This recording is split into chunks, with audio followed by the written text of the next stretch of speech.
सती महारानी कहती है कि मेरे पिता के यहाँ यज्ञ हो रहा है और सब समस्त देवता जा रहे हैं, हमें नहीं बुलाया गया, आखिर बात क्या है। मन में विचार करती कहीं ऐसा तो नहीं कि एक बार भगवान भोलेनाथ मुझे बता रहे थे कि सभा में तुम्हारे पिता कुछ बड़बड़ा रहे थे लेकिन मैंने जवाब नहीं दिया, क्यों? कोई बात नहीं है, ससुर भी तो पिता के बराबर होता, पिता डांट देता अपनी संतान को, लेकिन महाराज समझदार औलाद वो होती है जो अपने पिता को पलट के जवाब न दे।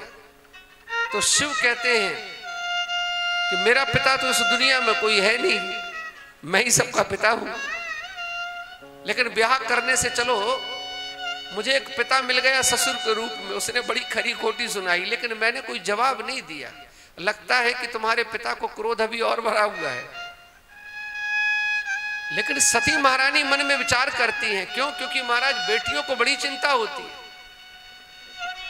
बेटियां चाहती है कि चाहे जो भी हो जाए, लेकिन पति में और पिता में आपस में अच्छी ट्यूनिंग होना चाहिए महाराज, इसमें गड़बड़ी नहीं होना चाहिए। अगर आपस में इन लोगों की गड़बड़ी हो गई तो कहा महाराज फिर आगे जाके ये होगा कि पति की बात माननी पड़ेगी, मायका छूट जाएगा। है रक्षाबंधन थोड़े दिनों के बाद आ ही रहा है, सारी बहनें तैयारी कर ही रही हैं महाराज। अब मन में विचार करती है कि अगर मैं नहीं जाऊंगी तो ये खाई और गहरी हो जाएगी, मामला और बिगड़ जाएगा, जाना चाहिए, समझाना चाहिए। मैं बेटी हूं उनकी, समझाऊंगी पिता को, लेकिन मन में विचार करती है कि मैं हूं तो विवाहिता, मेरे स्वामी तो बाबा भोलेनाथ हैं, मेरे पति मेरे स्वामी हैं, बिना उनकी आज्ञा के मैं कैसे जाऊंगी? अगर मैं जाऊंगी महाराज तो फिर भविष्य में ये परिपाटी चल जाएगी, संस्कार बिगड़ जाएंगे। जगदम्बा है महाराज, जैसा ये करेंगी वैसी पूरी दुनिया अनुसरण करेगी इनका, लेकिन जाना तो है मुझे, क्या करूं क्या करूं? सती महारानी कहती है कि प्यार से बात करने में जा क्या रहा है, एक बार प्रेम से पूछ लेती हूं। प्रजापतेस्ते शशुरस्य सांप्रतम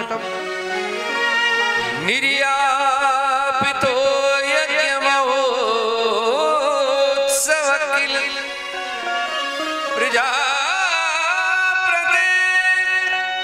शशुरस्य सांप्रतम निर्यापितो यज्ञमहोत्सव।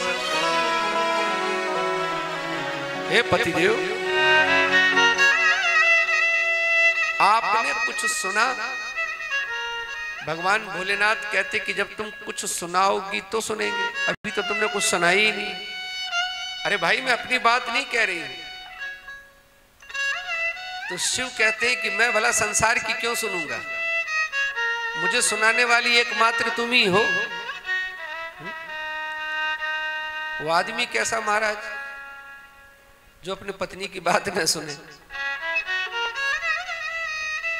और ये बात भी सत्य है महाराज, जो सुनते हैं वो जीवन में सुखी भी रहते हैं।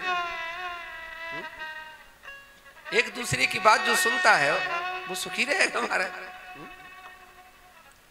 नहीं तो गड़बड़ी तो होना ही है।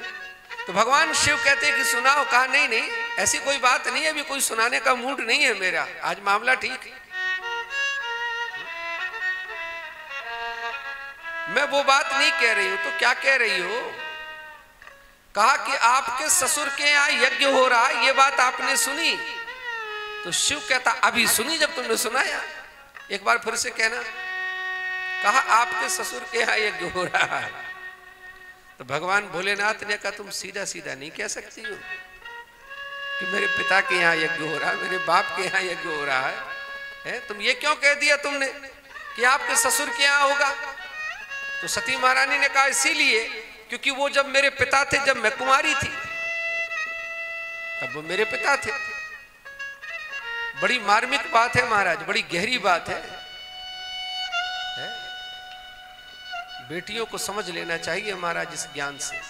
वो कहती कि जब मैं कुंवारी थी तब वो मेरे पिता थे और उन्होंने एक बार कन्या दान दे दी। तो जो व्यक्ति दान दे देता है, दान देने वाले पे अधिकार खत्म हो जाता है। अब तो आपके नाते हूं मैं, उन्होंने तो मुझे दान कर दिया, आपको कन्यादान हो गया, आपने पाणी ग्रहण संस्कार कर लिया, अब तो मैं आपकी हो गई सरकार। अब आपके नाते मेरा लगाए संबंध है वहां पर, अब मेरे पिता नहीं है वो, पहले आपके ससुर हैं।